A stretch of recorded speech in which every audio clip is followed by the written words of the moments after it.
नमस्कार दोस्तों, मैं हूं संतोष पाठक और आप लोग देखना शुरू कर चुके हैं संतोष पाठक ऑफिशियल यूट्यूब प्लेटफॉर्म। जैसे जैसे बिहार में मतदान की तारीख नजदीक आती जा रही है, वैसे वैसे भारतीय जनता पार्टी में बगावत के सुर बुलंद होते हुए नजर आ रहे हैं। नेता एक एक करके अपनी ही पार्टी के खिलाफ, अपनी ही पार्टी के एजेंडे के खिलाफ, अपनी ही पार्टी के नेताओं के खिलाफ, अपनी ही पार्टी के नेताओं के एजेंडे के आधार पर दिए गए बयान के खिलाफ खड़े होते हुए नजर आ रहे हैं। भारतीय जनता पार्टी के अंदर ऐसा लग रहा है कि घमासान मचा हुआ है और हर नेता एक दूसरे की पोल खोलने में लगा हुआ है। गिरिराज सिंह ने मुसलमान मतदाताओं के लिए किस तरह का बयान दिया, ये हमें और आपको सबको पता है। एहसान फरामोश मुसलमान मतदाताओं को बताया जा रहा है कि वो मोदी सरकार की तमाम योजनाओं का लाभ उठाते हैं, 5 किलो फ्री राशन उठाते हैं, अनाज उठाते हैं, तमाम योजनाओं का लाभ उठाते हैं, लेकिन फिर भी भारतीय जनता पार्टी को वोट नहीं देते हैं।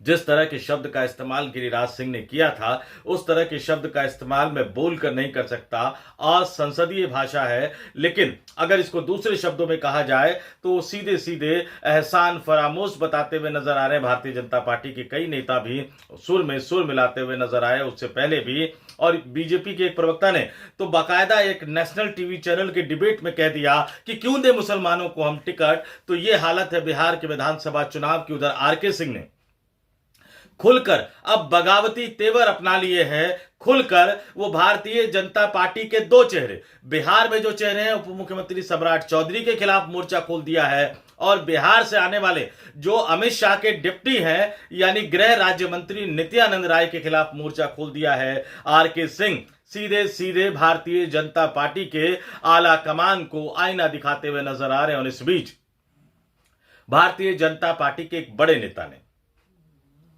भारतीय जनता पार्टी के एक बड़े पदाधिकारी ने गिरिराज सिंह को लेकर एक ऐसा बयान दे दिया है जिससे बीजेपी के अंदर हलचल मच गई है, जिससे बीजेपी के अंदर हंगामा मच गया है, जिससे बीजेपी के अंदर तूफान खड़ा हो गया है। और इस बीच इंडिया गठबंधन से भी खबर आ रही है। इंडिया गठबंधन आज बिहार की राजधानी पटना में ज्वाइंट प्रेस कॉन्फ्रेंस करने जा रहा है, साझा घोषणा पत्र जारी करने जा रहा है, और राहुल गांधी, प्रियंका गांधी समेत कांग्रेस पार्टी की पूरी टीम बिहार के विधानसभा चुनाव के घमासान में उतरने जा रही है। बिहार के विधानसभा चुनाव के मैदान में उतरने जा रही है। राहुल गांधी अब से 24 घंटे बाद यानी कल 29 अक्टूबर को तेजस्वी यादव के साथ संयुक्त रैली करते हुए नजर आएंगे मुजफ्फरपुर में, दरभंगा में, और इसके बाद लगातार राहुल गांधी का बिहार का चुनावी कार्यक्रम है। अभी मोटे तौर पर मैं आपको बता दूं, 30 अक्टूबर को बरबीघा में, नालंदा में, 2 नवंबर को खगड़िया में, 4 नवंबर को पूर्णिया बहादुरगंज में, 5 नवंबर को औरंगाबाद वजीरगंज में, और 7 नवंबर को फॉरबिसगंज और बरारी में है। और इससे पहले जैसा कि मैंने आपको बताया कि भारतीय जनता पार्टी के अंदर किस तरह का घमासान शुरू हो गया है, भारतीय जनता पार्टी के अंदर किस तरह का बवाल शुरू हो गया है, उसके बारे में भी मैं आपको बता देता हूं। भारतीय जनता पार्टी में राष्ट्रीय स्तर पर कई मोर्चे हैं। किसान मोर्चा है, एससी मोर्चा है, एसटी मोर्चा है, ओबीसी मोर्चा है, युवा मोर्चा है, महिला मोर्चा है, और अल्पसंख्यक मोर्चा भी है। और अल्पसंख्यक मोर्चा, इसमें आमतौर पर अल्पसंख्यक तमाम समुदाय आ जाते हैं, चाहे वो मुसलमान हो, सिख हो, ईसाई हो, जैन हो, बौद्ध हो। लेकिन अल्पसंख्यक मोर्चा बीजेपी में उनका जो प्राथमिक दायित्व माना जाता है कि आपको मुसलमानों को लुभाना है। और हमने देखा पिछले कई सालों में मोदी की सौगातें ईद के मौके पर इस तरह की कई योजनाएं जो हैं उनको चलाकर मुसलमान मतदाताओं को लुभाने की कोशिश की जा रही थी। लेकिन कितना वो कामयाब हो पाए, ये तो इसी से पता लगता है कि भारतीय जनता पार्टी ने अटल बिहारी वाजपेयी की सरकार में युवा मंत्री रहे शहनवाज हुसैन को घर बिठा रखा है, मुख्तार अब्बास नकवी घर बैठे हुए हैं, कोई मुसलमान सांसद नहीं है, कोई मुसलमान केंद्र में मंत्री नहीं है। लेकिन गिरिराज सिंह ने बयान दिया। उस बयान के बाद मैंने कुछ दिन पहले ही बताया था कि भारतीय जनता पार्टी में एक खलबली मची हुई है। नीतीश कुमार भी एक तरह से नाराज होकर बैठे हुए हैं कि ऐसा लग रहा है कि अगर मुसलमान मतदाता एकजुट होकर बीजेपी के खिलाफ वोट करने चले गए राष्ट्रीय जनता दल और कांग्रेस के गठबंधन के साथ, तो एनडीए गठबंधन की मुश्किलें बढ़ जाएंगी और इसलिए अब गिरिराज सिंह के खिलाफ एक के बाद एक लोग खड़े होते जा रहे हैं। आपने देखा, कुछ दिन पहले हमने आपको बताया था, सूचना एवं प्रसारण मंत्री के अश्वनी वैष्णव साहब के सलाहकार दिलीप मंडल ने सोशल मीडिया पर सीधे सीधे गिरिराज सिंह को लताड़ लगा दी। उन्होंने कहा ऐसा बयान नहीं देना चाहिए था। और अब अल्पसंख्यक मोर्चा के जो राष्ट्रीय अध्यक्ष है जमाल सिद्दीकी, उन्होंने तो गजब ही बयान दे दिया गिरिराज सिंह को लेकर कि बुढ़ा गए हैं, सठिया गए हैं, उनको इस्तीफा दे देना चाहिए। नवभारत टाइम्स से उनका यह इंटरव्यू छपा है। पूनम पांडे ने इंटरव्यू लिया है। बिहार में 18% मुसलमानों की हितैषी बनने के लिए उन्होंने ये कहा कि 18% मुसलमान कहां जाएगा, दरी बिछाएगा। यानी आमतौर पर वो इंडिया गठबंधन की तरफ वो निशाना साध रहे थे, लेकिन जैसे ही उनसे सवाल गिरिराज सिंह के बयान को लेकर पूछा गया तो नवभारत टाइम्स के वरिष्ठ पत्रकार पूनम पांडे के इंटरव्यू उन्होंने क्या कहा, आपके स्क्रीन पर दिखा रहा हूं। केंद्रीय मंत्री गिरिराज सिंह के बयान की जमाल सिद्दीकी ने आलोचना करते हुए कहा, जमकर आलोचना की, जमकर निशाना साधा। गिरिराज सिंह ने क्या कहा था कि मुस्लिम, आप किस तरह का वर्ड उन्होंने यूज किया था, मैं यूज नहीं करना चाहूंगा, कि नमक हराम, इस तरह का शब्द उन्होंने इस्तेमाल किया था। और उन्होंने कहा था कि ये लोग नरेंद्र मोदी सरकार की योजनाओं का लाभ उठाते लेकिन बीजेपी को वोट नहीं देते। जब ये पूछा गया भारतीय जनता पार्टी के अल्पसंख्यक मोर्चा के राष्ट्रीय अध्यक्ष जमाल सिद्दीकी से, तो उन्होंने कहा कि गिरिराज जी बूढ़े हो गए हैं, बूढ़ा आदमी सठिया जाता है। साथ ही यह भी कहा कि मोदी जी का मंत्र है कि जो वोट देता है वह भी हमारा, जो नहीं देता वह भी हमारा। अगर कोई वोट नहीं देता है तो वह नमक हराम है। यह कहना कतई उचित नहीं है। सिद्दीकी ने आगे कहा कि गिरिराज जी को गरिमा में रहकर बात कहनी चाहिए। अगर वे सठिया गए हैं तो रिटायरमेंट ले ले। इस प्रकार के बयान से बीजेपी की छवि, प्रधानमंत्री की छवि धूमिल होती है। कुछ दिन पहले एक मंत्री के सलाहकार, जैसा कि मैंने आपको बताया, कि गिरिराज सिंह को लताड़ते हुए नजर आए। आज भारतीय जनता पार्टी के राष्ट्रीय पदाधिकारी, भारतीय जनता पार्टी के अल्पसंख्यक मोर्चा के राष्ट्रीय अध्यक्ष जमाल सिद्दीकी गिरिराज सिंह को एक तरह से लताड़ते हुए नजर आए। उन्होंने कहा कि गिरिराज सिंह जो है वो बूढ़े हो गए हैं, बूढ़ा आदमी सठिया जाता है। ये मेरे शब्द नहीं है, ये भारतीय जनता पार्टी के नेता के शब्द है कि गिरिराज सिंह बूढ़े हो गए हैं, बूढ़ा आदमी सठिया जाता है, और अगर वे सठिया गए हैं तो उन्हें रिटायरमेंट ले लेना चाहिए, यानी उन्हें राजनीति से संन्यास ले लेना चाहिए। लेकिन बड़ी विडंबना है कि ऐसा कहते कहते वो अपने ही प्रधानमंत्री से ये अपील नहीं करते कि प्रधानमंत्री जी, गिरिराज जी बूढ़े हो गए हैं, गिरिराज जी सठिया गए हैं। ये मेरे शब्द नहीं है, ये भारतीय जनता पार्टी अल्पसंख्यक मोर्चा के राष्ट्रीय अध्यक्ष के शब्द है। तो उन्हें प्रधानमंत्री से कहना चाहिए कि भैया ऐसे व्यक्ति को आपने मंत्री क्यों बनाकर रखा हुआ है। लेकिन पहले दिलीप मंडल का पोस्ट करना, अब जमाल सिद्दीकी का इस तरह का बयान देना, यह बिल्कुल साफ साफ बता रहा है कि गिरिराज सिंह की राजनीति का एक तरह से अंत होने जा रहा है। वैसे भी गिरिराज सिंह के गृह क्षेत्र यानी बेगूसराय, जहां से वो सांसद के तौर पर जीत कर आते हैं, जहां से प्रधानमंत्री नरेंद्र मोदी ने अपने चुनावी अभियान कार्यक्रम की शुरुआत की थी, उस बेगूसराय में एक नए नेता भी पनप चुके हैं, राकेश सिन्हा। जी हां, नेशनल टीवी चैनल पर कुछ महीने पहले तक आप इनको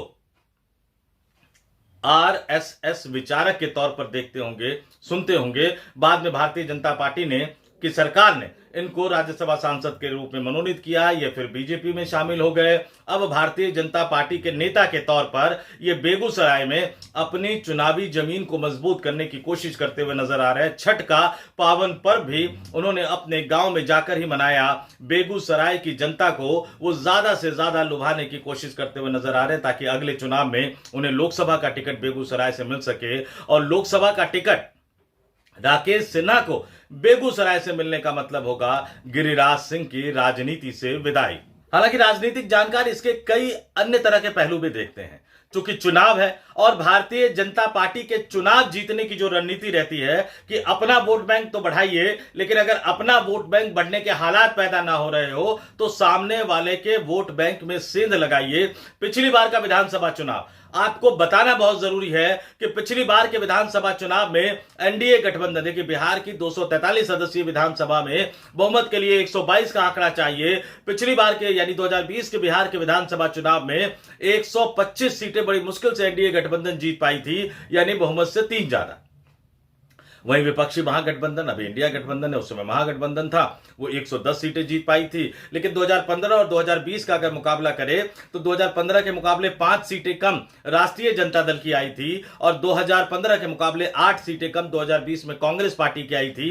यानी 8 और 5 13 सीटें आ गई होती तो 110 प्लस 13 123 पर पहुंच गए होते और नीतीश कुमार की सरकार न बन पाती, एनडीए गठबंधन की सरकार न बन पाती।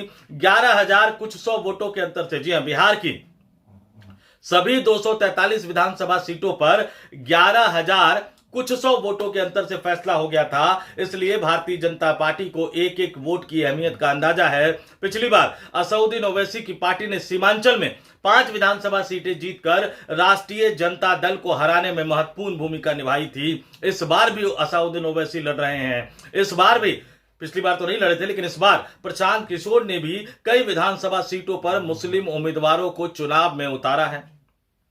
कोशिश भारतीय जनता पार्टी की यही है कि मुस्लिम मतों में बिखराव हो, क्योंकि अगर मुस्लिम मतदाता एकजुट होकर इंडिया गठबंधन के पक्ष में वोट करेंगे, यानी राष्ट्रीय जनता दल और कांग्रेस पार्टी के समर्थन में वोट करेंगे, सीपीआई माले, सीपीएम, सीपीआई और मुकेश सहनी की वीआईपी को वोट देंगे, तो फिर एनडीए गठबंधन के लिए चुनाव जीतना मुश्किल हो जाएगा। और शायद इसीलिए एक तरफ गिरिराज सिंह जैसे नेता आगे आते हैं जो हिंदू मुस्लिम के नाम पर हिंदू वोटों का ध्रुवीकरण करने की कोशिश करते हुए नजर आते हैं, ताकि जातियों में जो गोलबंदी हो रही है बिहार में वो टूटे और धर्म के आधार पर, यानी मंडल का जवाब कमंडल से एक अलग तरीके से देने की भाजपा की रणनीति है। कुछ लोग ये भी कहते हैं। और फिर मुस्लिम वोट एकजुट ना हो, मुस्लिम बीजेपी से पूरी तरह से नाराज ना हो, मुस्लिम मतदाता अलग अलग टुकड़ों में, अलग अलग खेमों में बंट जाए, इसके लिए जमाल सिद्दीकी जैसे नेता को भारतीय जनता पार्टी के अल्पसंख्यक मोर्चे के राष्ट्रीय अध्यक्ष को आगे किया जाता है।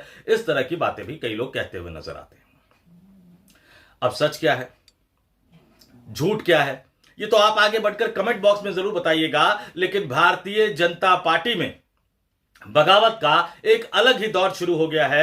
याद कीजिए, नीतीश कुमार को मुख्यमंत्री बनाने को लेकर अमित शाह से जब सवाल पूछा गया तो मुस्कुराते हुए उन्होंने कहा कि मैं कौन होता हूं किसी को मुख्यमंत्री बनाने वाला, वो तो बिहार विधानसभा चुनाव के बाद विधायक बैठेंगे और अलग अलग दलों के जो विधायक दल के नेता होंगे वो मिलकर मुख्यमंत्री चुनेंगे। लेकिन उनके इस बयान के खिलाफ गठबंधन दल के सहयोगियों में ही बगावत नहीं शुरू हो गई है। चिराग पासवान खुलकर नीतीश कुमार के फिर से मुख्यमंत्री बनने की बात कर रहे हैं। उपेंद्र कुशवाहा उन्हें स्वाभाविक तौर पर मुख्यमंत्री बता रहे हैं, यानी नीतीश कुमार मुख्यमंत्री थे, नीतीश कुमार मुख्यमंत्री हैं, नीतीश कुमार मुख्यमंत्री रहेंगे।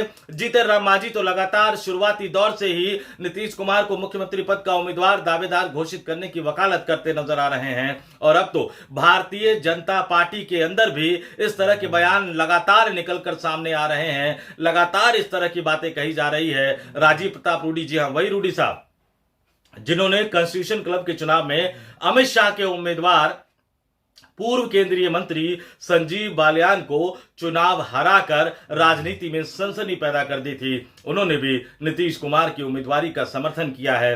तो अमित शाह के बयान के खिलाफ राजीव प्रताप रूडी और इन जैसे कई नेताओं का सामने आकर बयान देना, आरके सिंह का भारतीय जनता पार्टी के नेताओं के खिलाफ लगातार मोर्चा खोलना, लगातार बयान देना, और अब पहले एक मंत्री के सलाहकार और अब भारतीय जनता पार्टी के राष्ट्रीय पदाधिकारी द्वारा गिरिराज सिंह के बयान के खिलाफ बयान देना और उनके लिए इस तरह की शब्दों का इस्तेमाल करना कि वो बूढ़े हो गए हैं, वो सठिया गए हैं, उन्हें राजनीति से रिटायर हो जाना चाहिए, जबकि सब जानते हैं कि हिंदू मुस्लिम का एजेंडा भारतीय जनता पार्टी को सूट करता है। लेकिन फिर भी उनके खिलाफ बोल निकलने लगे। क्या करने जा रही है भारतीय जनता पार्टी, क्या करना चाहती है भारतीय जनता पार्टी, या नीतीश कुमार के डर के कारण उन्हें इस तरह के बयान दिलवाने पड़ रहे हैं? आपका क्या मानना है कमेंट करके जरूर बताइएगा। तो इस वीडियो में इतना ही।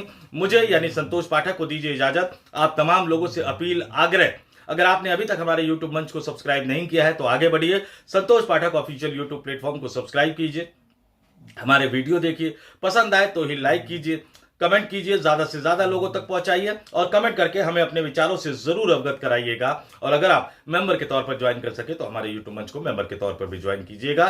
इस वीडियो में इतना ही। मुझे यानी संतोष पाठक को दीजिए इजाजत। नमस्कार।